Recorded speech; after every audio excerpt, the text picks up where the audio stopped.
Assalamualaikum warahmatullahi wabarakatuh. Selamat sore pemirsa, teman-teman dan sahabat semuanya dimanapun berada. Apa kabar teman-teman? Semoga kabar kalian semua selalu sehat walafiat dan tentunya juga selalu dalam lindungan Allah Subhanahu wa Ta'ala. Di sore hari ini di daerah aku cuaca agak mendung, mungkin juga mau turun hujan ya teman-teman. Dan sebelum turun hujan ini saya mengelilingi kebun ya. Dan di halaman depan ini aku tempatkan anggrek-anggrek ya, yang utamanya adalah anggrek yang rentan terhadap cuaca hujan ya teman-teman. Di kebun belakang ini sebenarnya sudah ada paranet, tapi karena jenis anggrek yang aku pindahkan di halaman depan ini merupakan anggrek-anggrek yang memang rentan terhadap cuaca hujan, maka aku pindahkan berada di halaman depan, yang tepatnya adalah di teras ya teman-teman, di teras, dan ini berada di bawah atap gavalum. Seperti bunga anggrek cattleya ini kalau kena hujan dia akan cepat lonyot ya teman-teman, dan akan memudar warnanya. Namun demikian cattleya ini juga merupakan anggrek yang tidak tahan ya di air hujan, karena mungkin kelopak bunganya yang diameternya lebar-lebar ini, jadi dia rentan kalau kita tempatkan berada di hujan ya. Maka lebih amannya anggrek-anggrek yang berjenis cattleya, juga keriting, ada juga dari anggrek bulan yang aku tempatkan berada di halaman depan ini. Nah, seperti cattleya ini kalau lagi berbunga memang sangat cantik sekali ya teman-teman, seperti ini. Dan pada episode kali ini saya akan menjawab dari pertanyaan-pertanyaan ya yang berada di kolom komentar dari teman-teman dan juga sahabat dan juga para pemirsa terkait dengan mungkin perawatan ya, cara merawat anggrek ini biar bisa berbunga, bisa tumbuh dengan bagus, dan pokoknya sekilas tentang permasalahan peranggerekan ya teman-teman. Pada kolom komentar kadang-kadang saya lupa menjawab karena banyaknya komentar, kadang-kadang juga ada yang beberapa tidak sempat kami jawab karena adanya kegiatan lain ya, sehingga kami harapannya tidak mengecewakan dari pemirsa yang bertanya ya tentang masalah anggrek ya, utamanya adalah perawatan anggrek. Baiklah, nanti akan aku bacakan. Kemarin setelah kita inventarisir ada beberapa pertanyaan yang sama, bahkan mirip, rata-rata pokoknya hampir sama pertanyaannya itu tentang permasalahan daripada anggrek ya, bertanya seperti itu. Nanti akan kita jawab dan akan saya bacakan satu persatu, tapi tidak saya bacakan per by name ya teman-teman ya. Pokoknya dari pertanyaan pemirsa ini berusaha aku jawab, dan barangkali pertanyaannya ini mirip-mirip, jadi saya gabung aja jadi satu, saya jawab gitu.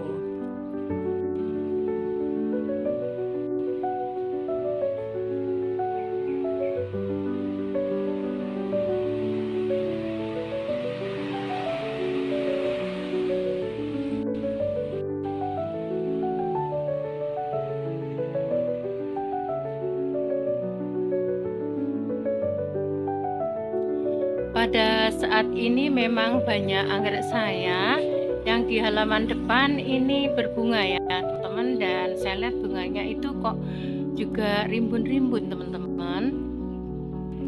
Tapi di halaman belakang ini pun juga banyak saat ini yang kondisi kenop, spike, dan bahkan bermekaran. Seperti anggrek bulan ini sangat rentan sekali. Baik, anggrek-anggrek ini saya taruh aja di halaman depan ini ya teman-teman ya.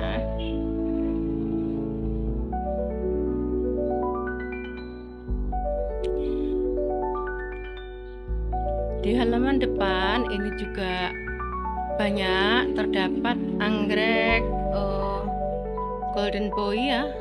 Juga ada tanaman-tanaman hias yang lainnya teman-teman. Baiklah teman-teman, akan aku jawab satu persatu ya. Dan untuk pertanyaan yang sama nanti akan aku jawab, aku gabung saja ya teman-teman ya. Semoga tidak kecewa dan jawaban saya ini nanti akan menjadi sharing dan menjadi suatu jalinan silaturahim di antara kita semua ya teman-teman. Tentunya adalah sahabat semua pecinta anggrek yang berada di seluruh Nusantara. Yang pertama, pertanyaan dari Sulawesi ya teman-teman, menanyakan apa yang dimaksud dengan agroklimat ya teman-teman ya. Pada waktu yang lalu ada video saya juga tentang perawatan anggrek. Saya menyampaikan agar supaya anggrek-anggrek ini bisa tumbuh bagus, maka kita ada baiknya memperhatikan tentang faktor agroklimat. Nah, sekarang apa sih yang dimaksud dengan agroklimat untuk anggrek dan apakah juga berlaku untuk tanaman hias yang lainnya? Baiklah, teman-teman, aku jawab pertanyaan yang pertama. Datangnya dari teman kita ya yang berada di Sulawesi. Semoga saja bila ada teman-teman yang mau bertanya yang seperti teman kita dari Sulawesi, nanti langsung bisa kita jawab ya. Nah, agroklimat untuk anggrek itu sebagian juga berlaku untuk tanaman hias kita. Karena di agroklimat itu salah satunya adalah bila mana kita budidaya anggrek dan merawat anggrek, yang kita perhatikan adalah masalah kelembapan ya. Di mana anggrek itu kita tempatkan itu memperhatikan faktor kelembapan. Kalau cuacanya panas itu harus kita berikan paranet atau seperti berada di bawah gavalum atau atap, bahkan bisa kita tambahkan UV. Nah, kalau memang cuaca itu sangat ekstrim dan panas sekali dan kita memiliki anggrek yang cukup banyak ya teman-teman, ada baiknya kita tambahkan blower. Nah, sehingga di tempat anggrek ya yang kita miliki ini nanti akan terjadi kelembapan. Selain itu bisa kita buatkan kolam ya teman-teman, karena kalau ada cuaca yang panas dan ekstrim, kolam ini sifatnya adalah untuk menetralisir udara yang sangat panas ini menjadi sejuk dan dingin. Dan juga di sekitar dari lahan atau area yang kita tempati dengan anggrek itu akan menjadi udaranya sejuk, lembab dan dingin ya teman-teman.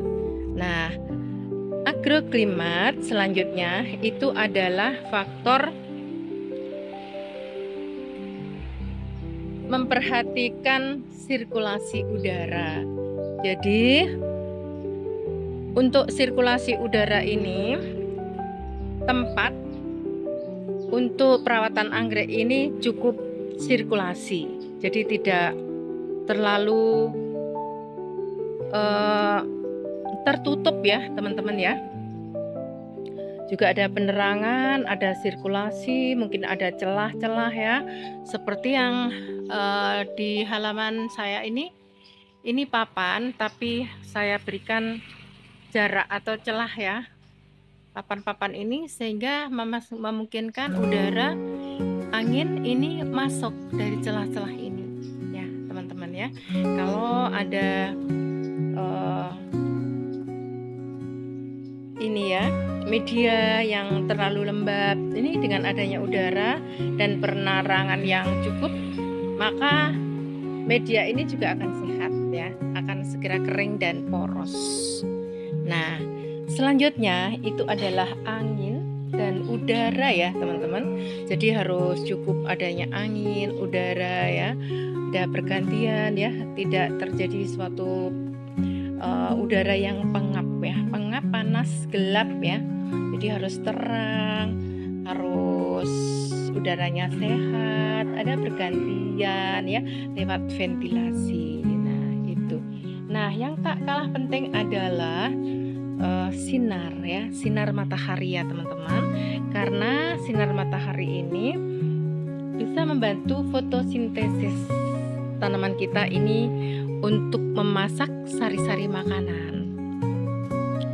Selain itu juga bisa membunuh kuman, bakteri, dan jamur ya, dan juga bisa merubah dari media yang becek menjadi kering. Nah, sehingga media ini akan menjadi media tanam yang sehat. Selanjutnya teman-teman, untuk agroklimat berikutnya adalah air. Air ini merupakan faktor yang sangat prioritas ya teman-teman ya. Karena tanpa adanya air, tanaman kita ini akan jadi kering, gersang, dan juga akhirnya mati. Nah, jadi air ini sangat penting sekali teman-teman ya. Jadi jangan sampai tanaman-tanaman kita nanti akan dehidrasi ya, terjadi kekeringan sehingga mati dan punah. Nah, untuk cuaca seperti hujan itu kita lihat saja medianya ini apakah masih lembab ya, dan masih ada resapan air atau sudah kering ya. Nah, kalau sudah kering ini sudah waktunya kita harus jadwal menyiram ya teman-teman. Nah, untuk anggrek ini penyiramannya minimal 1 kali sehari. Kalau cuaca lagi ekstrim kita bisa lakukan sampai 2 kali sehari, pagi dan sore. Pokoknya jangan terlalu lembab, dan utamanya kita melihat kondisi dari tanaman ya yang mau kita lakukan penyiraman. Nah, selain itu ya, persyaratan dari agroklimat itu wajib kita perhatikan juga media tanam ya teman-teman.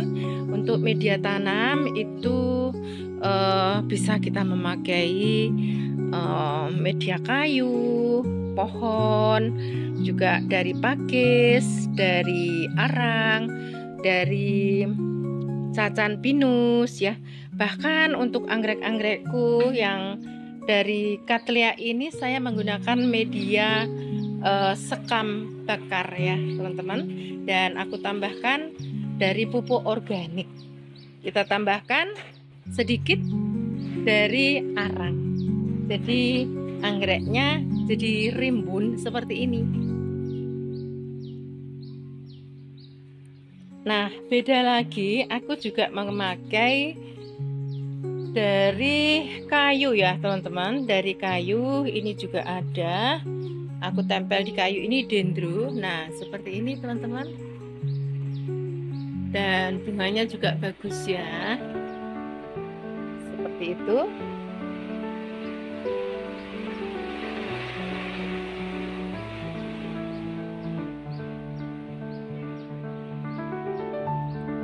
Dan yang perlu kita perhatikan dari media itu, kalau memang kelihatannya tanamannya sudah tidak progres, tidak sehat ya, tidak berkembang, ini coba dilihat ya, di repotting aja teman-teman, kita bongkar dan kita pakai media baru ya. Barangkali ada semut, juga ada bakteri dan jamur ya teman-teman, sehingga anggreknya ini tidak bisa bertumbuh. Jadi perlu itu 6 bulan sekali kita periksa, dan ada ya yang perlu kita ganti media, kecuali anggrek-anggrek yang kita tempel di kayu ini karena akarnya berada di luar. Jadi sehat seperti ini. Kita lihat akarnya ya, banyak sekali, dan juga bunganya sangat rimbun ya teman-teman ya. Inilah yang aku maksud, anggrek ini mandiri karena akarnya ini sudah bisa mencari sari-sari makanan ya sendiri dan merambat sehat di luar ya teman-teman ya. Jadi anggrekku ini ada yang aku taruh di pot, ada yang aku tempel di kayu, di pohon ya, macam-macam ya teman-teman ya. Nah, saya kira yang dimaksud dari agroklimat itu seperti itu ya Bunda yang berada di Sulawesi. Terima kasih untuk pertanyaannya yang sangat bagus sekali, dan ini balasan atau jawaban dari saya. Ini nanti sebagai sharing dan referensi, dan selebihnya Bunda bisa tanya ya pada pakarnya atau bisa searching ya, browsing ya di Google. Nah, seperti itu. Terima kasih ya Bunda. Salam silaturahim dan kita terus berinteraksi. Nah, teman-teman, selanjutnya ada pertanyaan yang kedua. Ini dari Surabaya. Pertanyaannya adalah rekomen untuk media anggrek ya. Yang bagus itu apa sih Bun gitu. Tadi sudah saya singgung ya, kakak yang berada di Surabaya, untuk media anggrek itu semua bagus. Bisa dari cacan pinus, dari arang, dari pakis, dari kita tempel di pohon, kita tempel di kayu kering ya. Bisa kita memakai, bahkan di pedesaan itu banyak yang kita lihat itu dari kayu dan bisa ditambahkan batu bata dan juga genteng, pecahan genteng itu. Jadi saya lihat itu anggreknya juga bagus-bagus kok.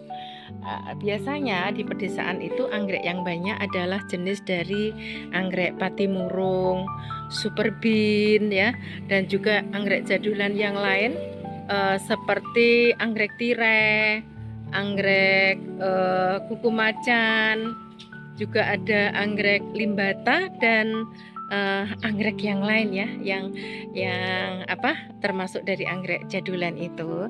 Biasanya di pedesaan ibu-ibu itu bisa memanfaatkan itu ya, arang ditambah dari pecahan genteng dan batu bata. Itu pun hidupnya juga bagus untuk anggrek ya. Oke, kakak yang dari Surabaya udah aku jawab ya untuk medianya ya. Dan bahkan untuk Cattleya ini saya hanya menggunakan sekam bakar ya kakak. Aku tambahkan sedikit dari ini pupuk organik dan dari cacan pinus, dan bunganya sangat rimbun ya, seperti ini. Nah, itu jawabannya. Semoga puas dan selamat mencoba. Salam satu hobi ya kakak ya yang berada di Surabaya. Selanjutnya ada pertanyaan ketiga, ini dari Medan ya teman-teman, sangat jauh sekali. Horas ya. Apa kabar teman-teman yang ada di Medan ya? Oke, pertanyaannya ini ada rekomendasi untuk pupuk anggrek yang bagus ya. Saya mencoba beberapa merek tapi tidak ngefek, dan ada yang malah menguning daunnya. Oke, jadi kalau memang daunnya menguning ya, itu faktornya mungkin juga dari media atau terlalu banyak pupuk ya Bunda ya. Karena kalau terlalu banyak pupuk ini tidak menjadikan tanaman kita itu justru subur, tapi kadang-kadang malah kebakar.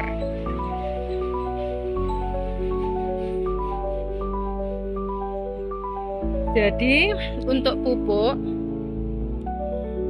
Selama ini saya hanya menggunakan atau mengandalkan pupuk yang murah, yang bisa kita buat sendiri dan setiap hari kita bisa produksi, yaitu dari limbah dapur.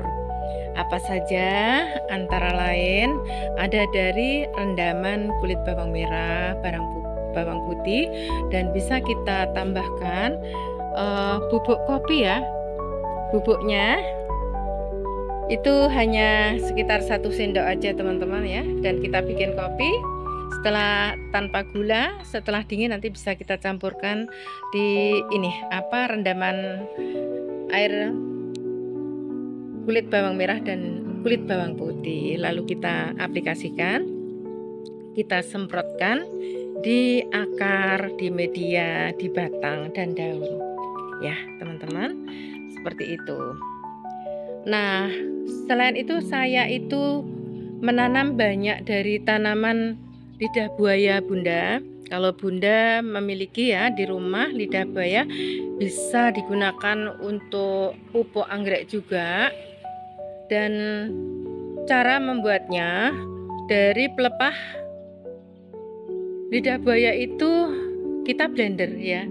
Kita blender dan nanti kita tambahkan air kurang lebih 1 ember. Nah, itu nanti langsung ya bisa kita aplikasikan dan bisa kita siramkan atau pupukkan di tanaman anggrek kita atau tanaman hias, semuanya itu bisa ya dipupuk dengan itu.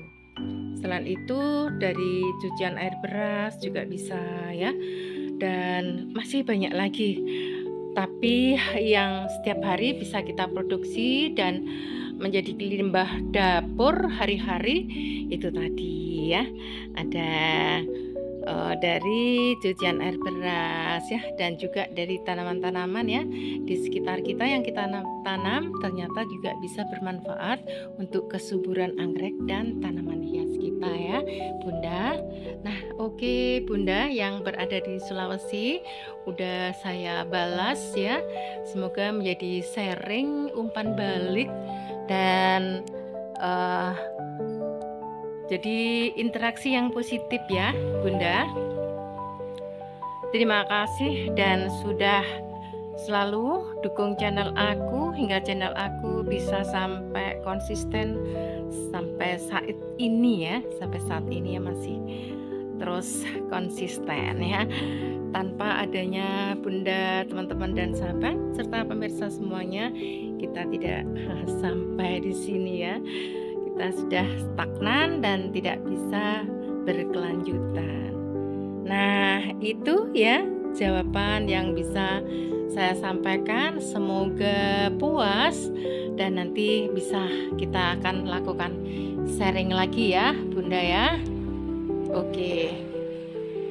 Terima kasih. Dan selanjutnya untuk pertanyaan yang keempat, ini adalah dari Yogyakarta, jauh-jauh ya teman-teman ya, Surabaya, Sulawesi, Medan, dan Yogyakarta. Coba kita bacakan untuk teman kita, kakak yang berada di Yogyakarta, menanyakan perihal apa ini tadi? Oh, anggrek jenis apa saja yang bisa ditempatkan di hujan dan panas? Oh ya, tadi sudah saya singgung sedikit ya di depan. Untuk anggrek itu memang ada beberapa yang memiliki karakter bisa bertahan ya di cuaca ekstrim hujan dan juga cuaca ekstrim sebaliknya di musim kemarau teman-teman. Jadi anggrek itu bisa adaptasi, bisa bertahan, bahkan dia itu di cuaca hujan maupun panas itu tetap aja bisa berbunga sangat lebat dan semakin rimbun ya daunnya. Untuk yang bisa kita letakkan di full sun, full rain, itu antara lain anggrek-anggrek jadulan ya teman-teman. Pati murung, ada juga super bean, ada juga doritis, ada yang dari Dendrobium, anggrek Dendrobium itu semuanya bisa di Vulsan Fullerene ya, dan juga anggrek jadulan lainnya seperti Jim Story, anggrek Douglas ya, itu bisa sekali ditaruh atau diletakkan di Vulsan Fullerene. Nah, sedangkan anggrek yang memang sensitif sekali di kedua cuaca itu adalah anggrek bulan ya. Dan juga karena anggrek dendro yang jenis keritingan ini cakep banget ini teman-teman ya. Bunganya itu sangat lebat sekali dan dia juga agak sensitif gitu ya, karena bunganya yang cantik dan mesti rimbun seperti ini. Jadi sayang saja kalau aku taruh di panas ya, cuaca panas atau di hujan. Jadi mending aku letakkan di bawah Gavalum ini. Termasuk anggrek dari jenis Cattleya. Cattleya ini kalau kena air itu langsung seperti bunganya berubah warna ya kalau kena air itu. Jadi teman-teman kalau lagi menyiram juga harus diperhatikan jangan sampai terkena bunganya. Cukup ya di medianya saja ya teman-teman. Anggrek Cattleya ini sebenarnya juga memerlukan dari cuaca atau paparan sinar matahari ya teman-teman, dan bunganya sangat cantik sekali. Tapi sayang Cattleya ini kalau berbunga tidak terlalu bertahan lama. Nah, seperti itu. Ini termasuk anggrek keritingan dan kelopak bunganya ini sangat cakep sekali.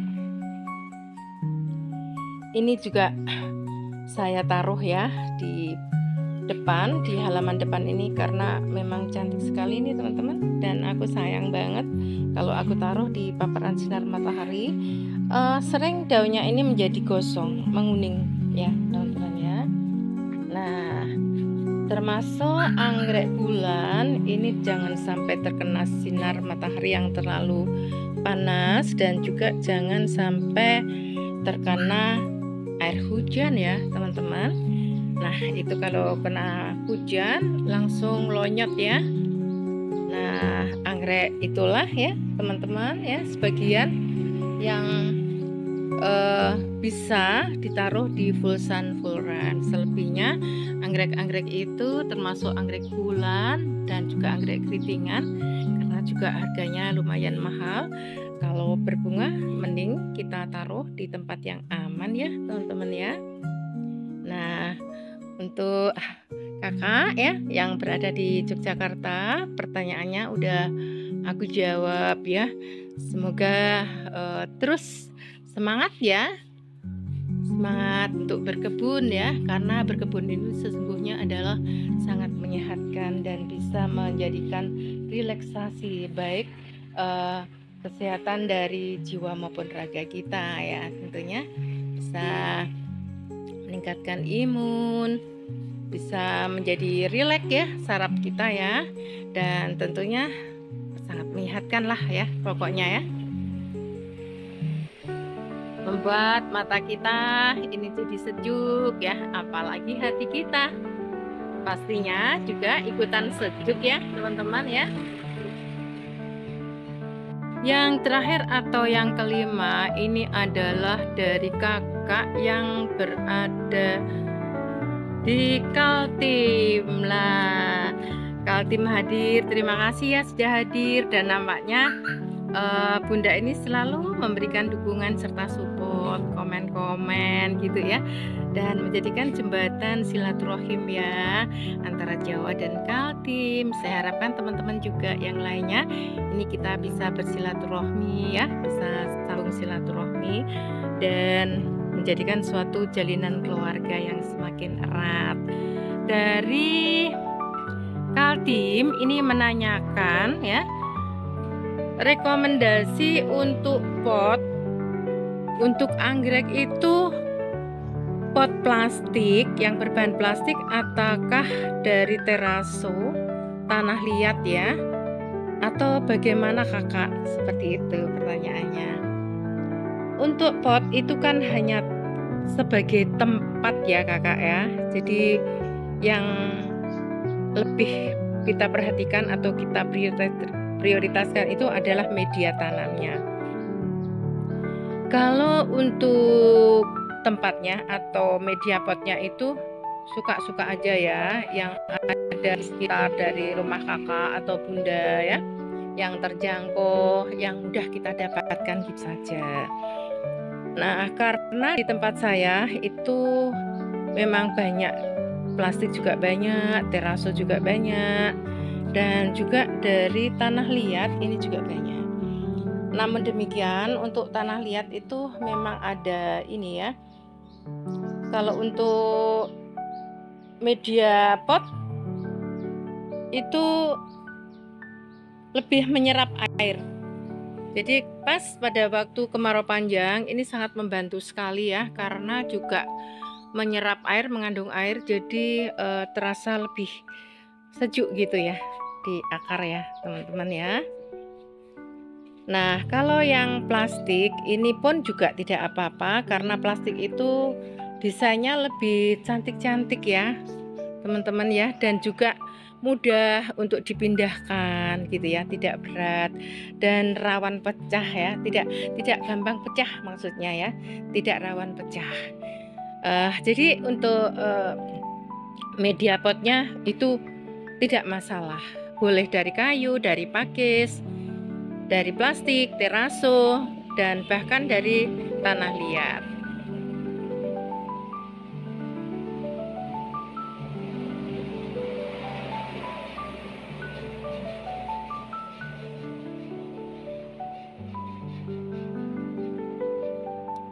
Jadi saya kira untuk pot tidak masalah apabila kita memilih dari salah satunya itu ya.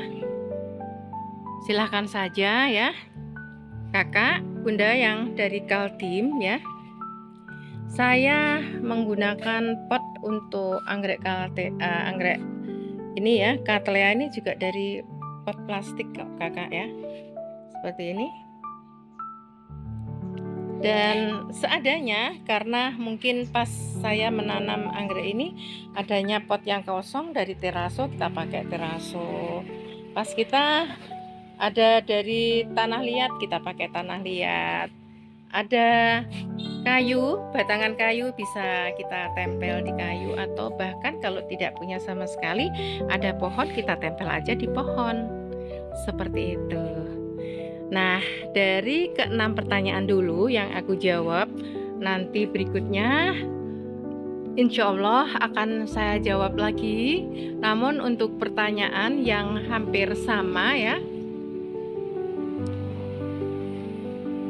itu salah satu yang aku jawab ya kakak, bunda.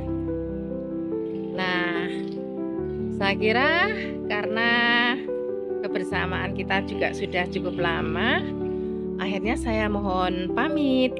Dan dari semua pertanyaan udah saya jawab satu persatu. Semoga puas, dan bila mana masih meragukan bunda atau kakak, tadi saya sarankan ya untuk searching atau juga bisa browsing ya, atau menanyakan ke pakar terdekat gitu ya.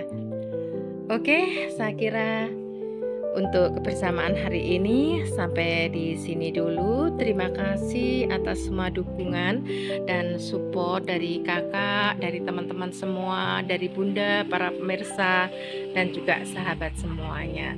Tentunya salam sehat selalu dan salam satu hobi. Terima kasih dan wassalamualaikum warahmatullahi wabarakatuh.